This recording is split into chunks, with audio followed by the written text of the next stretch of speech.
আমার পিছনে দেখতে পাচ্ছেন এক ধরনের ত্রাণের পাহাড়, এবং এই পাহাড়টি তৈরি হচ্ছে আসুন্না ফাউন্ডেশনের মাধ্যমে। কিভাবে এই পাহাড়টি তৈরি হয়েছে এবং গত কয়েকদিন এত বিশাল ত্রাণ কিভাবে জমা হয়েছে, প্রসেসটি একদম শুরু থেকে আপনাদের দেখাবো। চলুন দেখা যাক। এখানে বস্তাগুলো এখানে কাটা হচ্ছে এবং এই বস্তাগুলোর যে ডাল সেটা চলে যাচ্ছে এখানে এখানে ফেলা হচ্ছে। এখানে কি পরিমাণ ডাল দেওয়া হচ্ছে একটা ইয়ের মধ্যে? 2 কেজির মতো বা 2 কেজির একটু বেশি ডাল দেওয়া হচ্ছে, মিনিমাম 2 কেজি। Minimum 2 KG. এখানে প্রত্যেকে 2 কেজি করে ডাল দিচ্ছে এবং সেই ডালটা চলে যাচ্ছে হচ্ছে এখানে। আরো একটা গ্রুপ তারা হচ্ছে ডালটা প্যাকেট করছে। কতক্ষণ ধরে কাজ করছেন আজকে? কতক্ষণ ধরে কাজ করছেন? 1 ঘন্টা যাবত। আপনি স্টুডেন্ট? জি জি। Redmi 13 স্টাইল বানাই দুনিয়া কাঁপায়।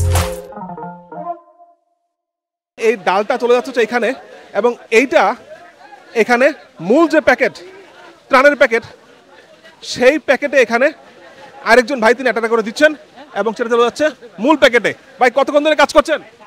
আমরা সেই দুপুর থেকে 12টার আগ থেকে দুপুর থেকে কাজ করছেন। সামনের দিকে একটু দেখাই, ওদের চাল আসছে, চালের অংশটা দেখাই। এখানে মূলত চাল প্যাকেজিং হচ্ছে এবং এখান থেকে শুরু হচ্ছে বস্তাটা। কি পরিমাণ চাল দেওয়া হচ্ছে একটা বস্তায়? 10 কেজি চালের প্যাকেট সেটা চলে আসলো এখানে, এবং তারপর এখানে ডাল দেওয়া হলো। ডাল প্রায় 2 কেজি, না? জি জি, 2 কেজি পরিমাণ ডাল দেওয়া হলো। 10 কেজি চালের সাথে 2 কেজি ডাল। তারপর এখানে দেওয়া হলো তেল।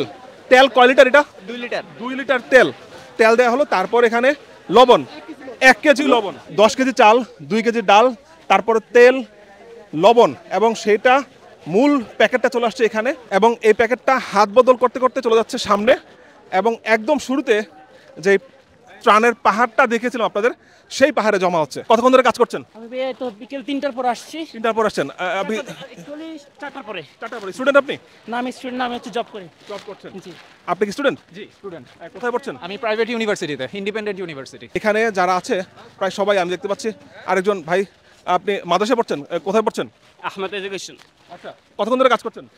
1:30 বাজে আসছি, এখন চলছে। একেবারে ওই মাথা পর্যন্ত এই পুরোটা কিন্তু ইতিমধ্যে জমা হয়েছে। যেই প্যাকেটগুলো আপনাদের লোড হওয়া দেখালাম, সেই প্যাকেটগুলো আবার চলে আসছে এখানে, এবং এখান থেকে এভাবে হাত বদল করতে করতে এই প্যাকেটগুলো চলে যাচ্ছে ওই ট্রাকে।